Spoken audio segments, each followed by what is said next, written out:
اعوذ باللہ من الشیطان الرجیم بسم اللہ الرحمن الرحیم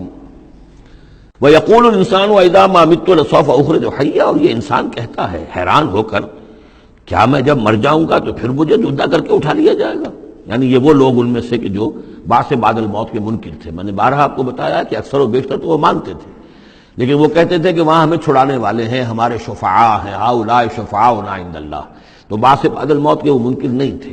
لیکن ایک طبقہ ان میں ایسے لوگوں کا بھی تھا۔ اب یہ ان کی بات ہو رہی ہے۔ وَيَقُولُ الْإِنسَانُ وَإِذَا مَا مِتُّ لَسَوْفَ أُخْرَجُ حَيًّا، کہ جب میں مر جاؤں گا پھر مجھے دوبارہ اٹھا لیا جائے گا اور نکال دیا جائے گا۔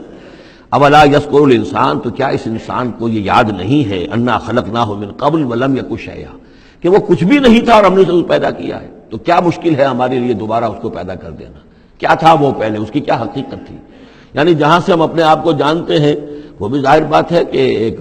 نطفہ ایک ہے، اس سے ہمارا آغاز ہوا، یہ تو سبھی جانتے ہیں نا۔ تو اس سے اللہ تعالیٰ نے اگر انسان بنا دیا ہے تو کیا اللہ تعالیٰ دوبارہ تمہیں پیدا نہیں کر سکتا؟ فَوَرَبِّكَ، تو قسم ہے تیرے رب کی، لَنَحْشُرَنَّهُمْ وَالشَّيَاطِينَ، ہم جمع کریں گے ان سب کو بھی اور تمام شیطانوں کو، ثُمَّ لَنُحْضِرَنَّهُمْ حَوْلَ جَهَنَّمَ جِثِيًّا، اور پھر ہم سب کو جمع کر لیں گے جہنم کی گرد کہ یہ اپنے گھٹنوں کے بل گرے ہوئے ہوں گے۔ ثُمَّ لَنَنزِعَنَّ مِن كُلِّ شِيَّةٍ أَيُّهُمْ أَشَدُّ عَلَى الرَّحْمَنِ عِتِيًّا، پھر ہم ہر گروہ میں سے، ہر قوم میں سے پھر نکالیں گے کون ہیں وہ جو سب سے زیادہ اکڑنے والے تھے رحمان کے مقابلے میں۔ بلاؤ ادھر سے ابو جہل کو اور بلاؤ ادھر سے عقبہ ابن ابی معیط کو، ہر گروہ میں سے جو سب سے زیادہ اللہ کا کی اس کے ساتھ گستاخی کرنے والا اور سب سے زیادہ تکبر کرنے والا تھا، پھر اس کو آگے نکال کر نمایاں کیا جائے گا۔ ثم لنحن اعلم بالذین هم اولی بها صلیہ، پھر ہم خوب جانتے ہیں ان لوگوں کو کہ جو بہت زیادہ قابل ہوں گے اور سب سے پہلے داخل ہونے والے ہوں گے اس جہنم کے اندر۔ وَإِن مِّنكُمْ إِلَّا وَارِدُهَا كَانَ عَلَىٰ رَبِّكَ حَتْمًا مَّقْضِيًّا، اور تم میں سے کوئی بھی نہیں ہے مگر یہ کہ اسے ایک مرتبہ جہنم پر آنا ہوگا۔ یہ فیصلہ ہے تیرے رب کا حتمی، طے شدہ، حتماً مقضیہ۔ اس کا جو مفہوم سمجھا گیا میں اسے اتفاق کرتا ہوں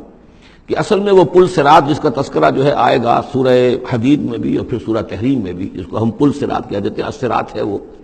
یہی صراط مستقیم جس پر ہم چل رہے ہیں، یہ عالم برزخ کے اندر جا کر اور قیامت کے دن جو ہے یہی پل صراط بن جائے گا اور یہ جہنم کے اوپر ہوگا۔ گویا کہ اس پر سے گزر کر لوگ داخل ہوں گے جنت کے اندر، تاکہ مشاہدہ کر لیں کہ اللہ تعالیٰ نے کس چیز سے ہمیں بچایا ہے۔ اور وہاں پر جو جہنمی ہیں وہ ٹھوکریں کھا کھا کر اس میں گرتے جائیں گے کیونکہ ان کے پاس روشنی نہیں ہوگی۔ یہ مضمون جو ہے کھل کر آئے گا سورہ حدید میں اور سورہ تحریم میں۔ تو یہ فرمایا کہ آنا تو ہر ایک کو پڑے گا، ہر انسان کا گزر اس پر ہوگا، تاکہ اور اس میں یہ کہ یقیناً جو بچا لیے جائیں گے ان کے دل میں کس قدر اللہ تعالیٰ کی کہ اس رحمت کا اور مغفرت کی قدر کتنی ہوگی کہ اللہ نے ہمیں کس انجام سے بچایا ہے۔ وَإِن مِّنكُمْ إِلَّا وَارِدُهَا كَانَ عَلَىٰ رَبِّكَ حَتْمًا مَّقْضِيًّا ثُمَّ نُنَجِّي الَّذِينَ اتَّقَوْا، پھر وہاں سے ہم نجات دے دیں گے، بچا کر لے جائیں گے ان لوگوں کو جنہوں نے کہ تقویٰ کی روش اختیار کی تھی دنیا میں، وَنَذَرُ الظَّالِمِينَ فِيهَا جِثِيًّا، اور چھوڑ دیں گے ظالموں کو اسی میں پڑے ہوئے، وہ وہاں پر پڑے جائیں گے، گرتے جائیں گے اور اہل ایمان اور اہل تقویٰ نکل جائیں گے۔ وَإِذَا تُتْلَىٰ عَلَيْهِمْ آيَاتُنَا بَيِّنَاتٍ، اور جب انہیں ہماری روشن آیات پڑھ کر سنائی جاتی ہیں، قَالَ الَّذِينَ كَفَرُوا لِلَّذِينَ آمَنُوا، تو کہتے ہیں یہ کافر لوگ اہل ایمان سے، اَيُّ الْفَرِيقَيْنِ خَيْرٌ مَّقَامًا وَأَحْسَنُ نَدِيًّا، دونوں جماعتوں میں سے، دونوں گروہ میں سے کن کے مکان و مقام بہتر ہیں اور کن کی مجلسیں بہت اچھی ہیں۔ یعنی اے مسلمانوں دیکھو، تم اور تمہارے رسول محمد صلی اللہ علیہ وسلم اور ان کے گرد جو لوگ بیٹھے ہوتے ہیں، نہ ان کے پاس دنیاوی دولت ہے، نہ حیثیت ہے، نہ وجاہت ہے، ایک ہم ہیں۔ دیکھو ذرا ابو جہل کی مجلس جا کے دیکھو کتنی آباد ہے، بڑے بڑے چودھری لوگ آ کر اس کے پاس بیٹھتے ہیں۔ ذرا کہیں جا کر ولید بن مغیرہ کی چوپال دیکھو، اس کی چوپال جو ہے اس کی کیا شان ہے۔ تو یہ وہی بات جو کہ ہم سورہ کہف میں پڑھائے ہیں، جو دو افراد کے مابین مکالمہ ہوا تھا کہ اس نے کہا تھا کہ میرے پاس مال زیادہ ہے، انا اکثر منک مالا واعز نفرا۔ اسی طرح انہوں نے کہا کہ ای الفریقین خیر مقاما واحسن ندیا، یہ دو گروہ دیکھ لو تمہارے سامنے ہیں، ایک معلوم ہوتا ہے کہ مفلس ہیں، قلاش ہیں، غلام لوگ ہیں، ان کے ساتھ بیٹھے ہوئے ہیں، بلال بیٹھا ہوا ہے، وہاں وہ ابو فقی بیٹھا ہوا ہے، یہ جو عمار ہے اور یہ فلاں ہے اور یہ یاسر ہیں، یہ لوگ ہیں۔ ادھر جا کر دیکھو وہ کتنی سج دھج کے ساتھ، شان و شوکت کے ساتھ ان کی محفلیں ہیں، کیا کچھ ساز و سامان ہے، کیسے قالین بچھے ہوئے ہیں۔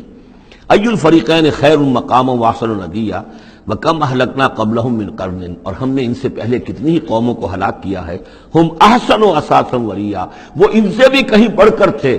اپنے اساس البیت، اساس جس کو ہم اثاثہ کہتے ہیں، ساز و سامان میں اور نام و نمود میں، شان و شوکت میں، ریا ان کی شان و شوکت ان سے بھی کہیں بڑھ کر تھی، اور وہ ہلاک ہوئے۔ قوم عاد اور قوم سمود یہ سب کا، اور قوم شعیب۔ قل من کان فی الضلالۃ فلیمدد لہ الرحمن مدا، اے نبی ان سے کہہ دیجئے جو شخص بھی ضلالت میں، گمراہی میں ہے، تو اللہ کا یہ طریقہ ہے، قاعدہ ہے کہ اللہ تعالیٰ اسے پھر اور ڈھیل دیتا ہے، رسی دراز کرتا ہے، اس کو اور نعمتیں دے دیتا ہے۔ حتیٰ اذا رأوا ما یوعدون، یہاں تک کہ جب اچانک وہ وقت آ جائے گا کہ جس کے ان کو دھمکی دی جا رہی ہے، اما العذاب و اما الساعہ، یا تو دنیا میں عذاب آ جائے، عذاب ہلاکت، عذاب استحصال، یا قیامت، فسیعلمون، تب وہ جان لیں گے، من ہوا شر مکانا واضعف جندا، کہ کون ہے جو اپنے مقام اور مرتبے کے اعتبار سے بدتر ہے، اور کون ہے کہ جو لشکر اور اپنے لاؤ لشکر کے اعتبار سے کمزور تر ہے۔ اس وقت پتہ چلے گا کہ محمد زیادہ طاقتور تھے صلی اللہ علیہ وسلم، یا ابو جہل زیادہ طاقتور تھا۔ آخرت میں جا کر حقیقت کھل جائے گی۔ اس وقت تو یہ ایک سراب ہے، نظر آ رہا ہے، ایک ڈرامہ ہے، کھیل ہو رہا ہے، حقیقت جو ہوگی وہ منکشف ہو جائے گی اس دن۔ صدق اللہ العظیم۔